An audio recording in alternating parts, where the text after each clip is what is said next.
Yeah. When I was in California, Trinity water, it's called. yo, when I was in California, I saw a different type of Trinity water. They had one kind out here. Yeah. In California, they have tons of different. Yeah, because they what they It's like, yeah, I was yeah. long time, but this Erewhon, it's like a paramedic. Yeah, Erewhon, yeah. It's crazy. I was I know. water Water all over the place. oh, man. Yeah, water. Way back.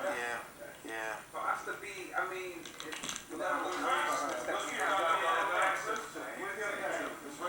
basic stuff. Now, there's so many different types of water. How do you know which one you're gonna go after? When you go to one that doesn't have as much, the best water is the still water or the rainwater from high elevations. That's the number one water. Where do you get that? Up from mountains. Let me ask you this. Trinity water says it has fluoride. Is that good? No. So that's it. I only drink that in certain instances. The only reason you do that is because they add that to it. You have it, right? But you know that the rain is acid rain. Not from high elevations. Oh. Like California. Like snow and like in the Andes and rain from up there. I'm Midwest because the bottom they're down there. It depends because I have to check the kind of water they got there because no water is safe today. Everything is safer than some, but there's no water really safe. And if it comes directly from the bowels of the earth, then you gotta watch out that it's what is called unconverted minerals. And the best type of minerals for human consumption are those that went through the process or the synthesis of plants. Because plants tincturate the minerals so that they become accessible to your body. Taking them directly from the water and on the ground, the size of the molecules of the minerals is too heavy to work the thing. That's why if you read the Trinity water, they say don't drink any more than a small liter per day. Yeah. It's heavy concentrations of minerals that the body may not be able to deal with, and you end up getting stones in your kidneys.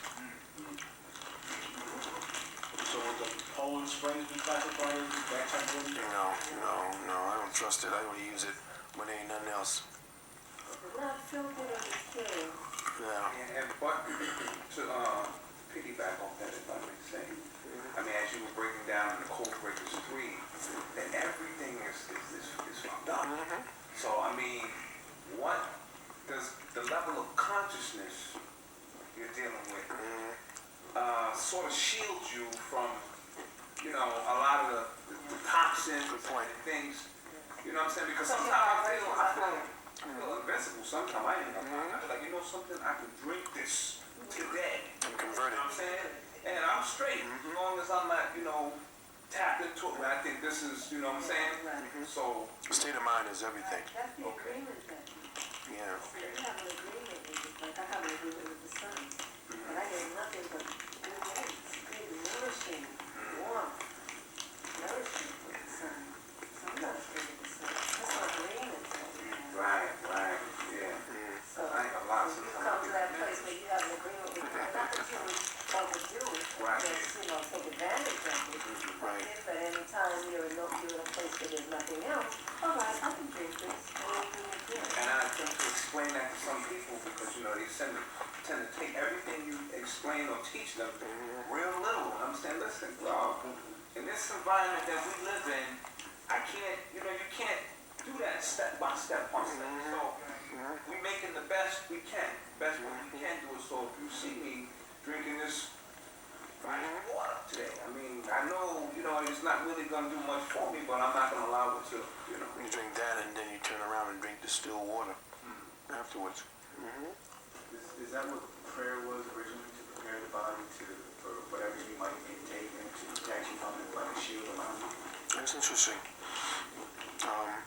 Prayer essentially is invoking forces that are under the influence of mind. It's essentially you going into, prayer is misdirected today. Prayer is misdirected towards an anthropomorphic being. When prayer is to create a vortex so that you can consolidate the elementals around a particular intent. So it's a point of focus. It's using the attention in a way of, it's like using attention in the form of a light to become aware, or as a laser to create an effect, a direct effect. So prayer would be like a laser, using attention and how the mind creates vortexes to bring all the elementals together around that point, or that perceived thing and the thought that you created. But now it's about you getting Jesus and hoping to get something vicarious from it, and it won't work. Yeah, and to add to that, in terms of if my focus is not on, concentrated focus on what I need to do, and my mind is all over the place, can someone be using that energy in which I'm not, my focus is everywhere, or my focus is on a mystery, like Jesus? Is that creating an energy source for something else? Exactly. I wonder about that. You're right. I'm focusing all this energy on Jesus or whatever the case may be. Is somebody else eating that like a tuna sandwich? It goes back to the saying that God did not create man, man created God. So the principle of consolidating mind into a three-dimensional vortex of energy, where the point becomes the image that you created. See, if I give you an image, and that image becomes the source of your attention, the image now begins to become imbued with life, almost like oxygen, and it begins to create itself around the personality that you give it. So there's the collective mind around religion is given a specific source from this side. So the child says, well, Jesus was born in a manger. He grew up and taught his elders. He went and he was there teaching. He came on palms. I mean, the whole story. Priests do not search and teach truth. They propagate tradition. So it's not about you trying to find anything. What they do is they put the idea in your mind first. Your mind now feeds that, and the God that you create essentially has the same personality you do. So the God of man is angry. The God of man needs attention because he's a jealous God and all of this. So why is he jealous? Because we created him, and therefore he will reflect who we are. So if you call on God to give something, you got to give something up to him, just like you got to get something. Okay, if I do something, I get paid. Well, essentially that's what you're doing. You're paying God for favors with your prayers. And the way that, and the intermediary between that, who keeps that kind of relationship, that artificial relationship going, is the priesthood. Is that how they messed up the tithe? Well, the tithe is a mental thing. Yeah, but they flipped it so that they could get paid by it. Right, so the priest is the one who is the arbiter between you and this high judge, just like you, defense counsel and prosecutor, is the arbiter between the defendant and the judge. And they played that whole game up so that now the mind that is using that powerful, precious energy of attention is paying, quote unquote, attention to that thing that he created or was created. And now that thing gets stronger. You want to know the presence of Jesus and the presence of God? Yeah, you're going to have the presence of God and Jesus, because everybody's mind has created a focal point for everyone to perceive it. So you're going to pick up the presence of Jesus because everybody's thinking Jesus. You go into church and want to worship Jesus, yeah, you're going to find Jesus in there because everybody's mind is talking about Jesus. So that's that collective thought. Thousands and thousands and thousands of people has the power to bring this and to make it real. And imagine that now over hundreds of years. Example of that is that I was, not brought up that way, but for over 30 years, for a good 32 years, I was a very, very devout Christian, and we observed the Sabbath. And Friday night, let me tell you, when the sun came down on Friday night, it was the Sabbath. It was peaceful. The whole world had changed. And even now, looking back on it, I realize that it was. It was holy. We made it holy. We gave it that energy. We gave it that much attention. We didn't cook. We had soft music playing and listen, all the things that we felt would make it a holy time, made it a holy time. Exactly. But it was that energy, that attention, that everybody who was thinking the same way did the same thing. I mean, that's why it's really hard to talk to Christians. Yeah. I mean, because it's just really, really hard because they truly believe with everything they have. And they know what they experienced. Right. We prayed and we got answers to our prayers. We put that energy out into the universe with such belief Right. and faith that it actually happened. Yeah. And that's the power of the mind. Power of the mind. Come back to the value.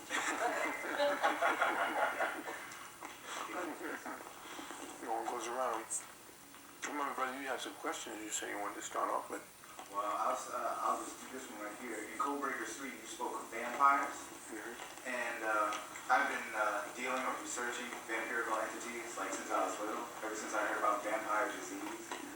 And in college, a sister told me that the origin of vampires was not only in Kemet, as portrayed in Anne Rice's Vampire Chronicles, but was a benevolent origin, not malicious one.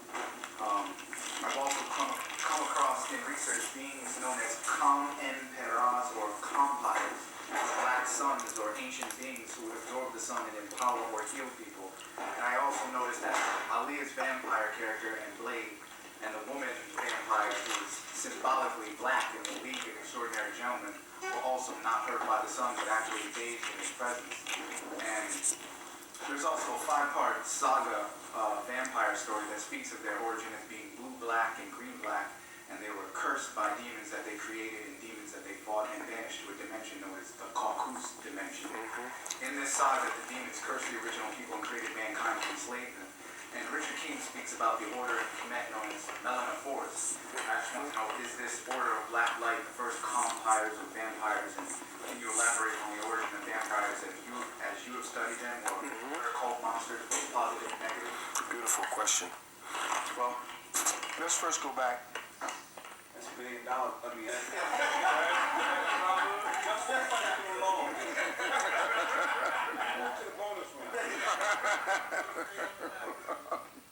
And if I might, hey, could you, Brother Phil, elaborate how that has to do with today? Because I heard you mention about vampires, and I bug out with the people I come in contact with sometimes.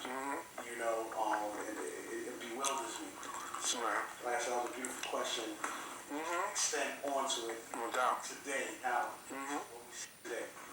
Well, I got to kind of roll back, the years of my, of what I've absorbed. Let's go back to the time when humanity was called Saptapana. Saptapana was man-plant. The atmosphere was very much hyperhydrogenated. It was a complex hydrogen energy. You'll understand that as we go back in time to the one atum, as Dr. Oyibo speaks about, there was only one element.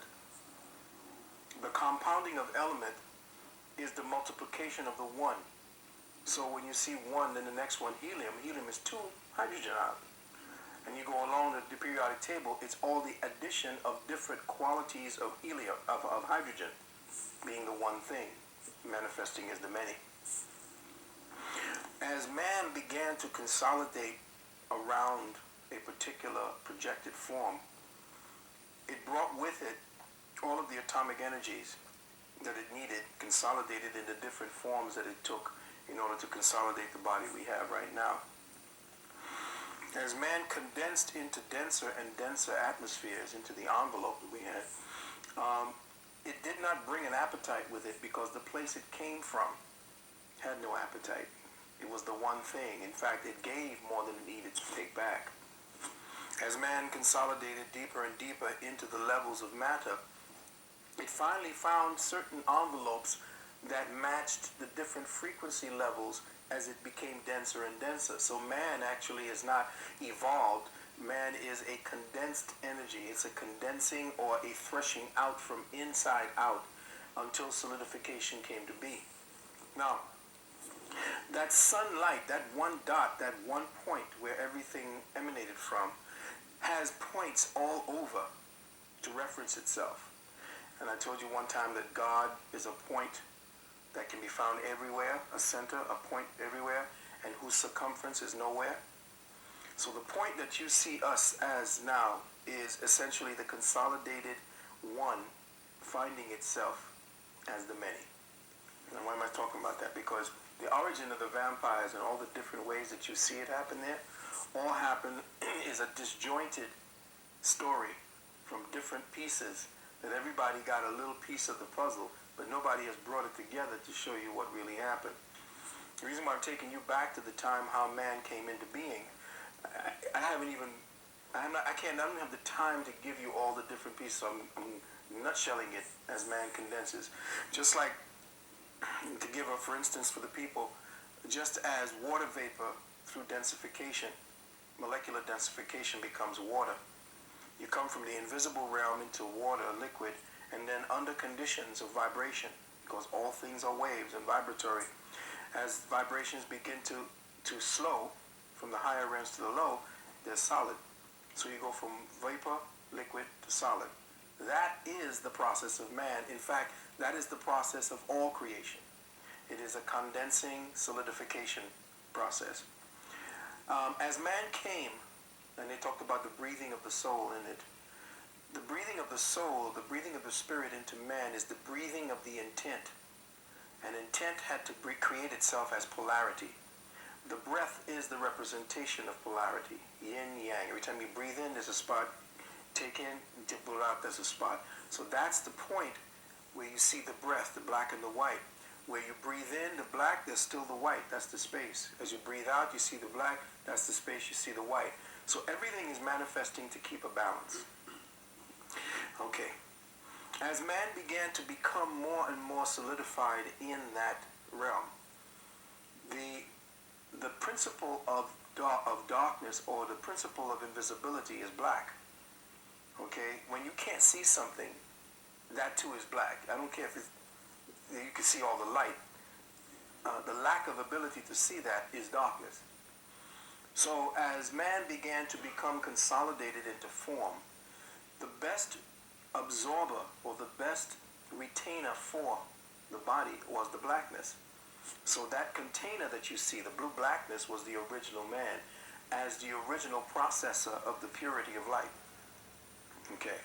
So that blue black person, in fact, the blue black person was not in the desert. The blue black person that you see was actually in the rainforest. So if the rainforest has this huge canopy, where was the sunlight to keep this man blue black? Unless the man was already blue black when he came, and came down as the original being inside of it. And they say, well, all the plants and everything were all there. Yeah, all the plants and everything were there waiting for him, all the animals, because those were the representative expressions of thoughts. Everything that is alive is the representative residual of thought. So as man began to consolidate itself, and in that consolidation experienced his environment, he began to process it as an experience through what he thought as thinking. Mind became thought. And these residuals began putting it down. And why am I doing all this? Because you'll understand what happened and what cut us off. As man began to become consolidated into civilizations, there were civilizations that were not civilizations. There were no laws that man made in order for man to be. Man left the body and came in the body. Man took it anytime he wanted, left it when he wanted it. There was no consolidated process of seasons and so forth to match the disruption of the waveform. Consciousness is restricted awareness. So as man began to become more and more conscious of itself, it had to restrict itself from the one thing. So the more restriction it made, the more it needed to know about itself. It created that. As man began to formulate itself amongst different bands, there was a disturbance, some kind of destruction from that sameness, because anything that creates in life, that creates an environment where everything is too stable, nothing progresses. The part that man has created, part that is intent, the part of the seed of chaos is what it's called. The seed of chaos is implanted in every living entity, because if it wasn't there, the entity wouldn't strive to perfect itself. There is always a disturbance in perfection in order for perfection not to die within its own perfection. Okay, so as that happens, as man began to proceed deeper into the realms of matter, matter now showed that it needed all forms of experience and all forms of interfacing of the mind in order for it to be spiritualized. For matter to be spiritualized, the human form had to become more inventive in order to process the seeds of thought into spirit. In other words, this is a potential spirit. All this is an agreement to be. Once we stop agreeing with this, then we no longer are part of this agreement, and therefore we move forward. There are entities who chose, who at this time in humanity, we were just out there just thinking and making things happen. There were entities that came and said, you're not supposed to do that. Let's just say that, because I can't get as deep in I want to, because we can go along. You're not supposed to do that. This is where in humanities all along the planet, you get these things where man was perfect and was tempted. Well, man was co-opted because there were different entities, and okay, we got to go back to the point where there's a form of creation that is based upon another form of creation rather than coming from the direct source. The direct source are first level entities, then there's second level entities that belong to the residuals that I talked about, the animal plane. Well, there are residuals that come from higher forms of life that have a living consciousness that can interface with us right now, and you would think that they were human beings, but they were not. Okay, let me just, there's so much to talk about in so little time. So I'm bringing as much as I can in this. Now, here we have man in its descent into matter. And the story of man's descent into matter is all in the Bible, all in the Sefer Yetzirah, all in the different form, all in the book of Coming Forth by Day. All of the heavy books are about man's descent into matter and man's ascent out of matter.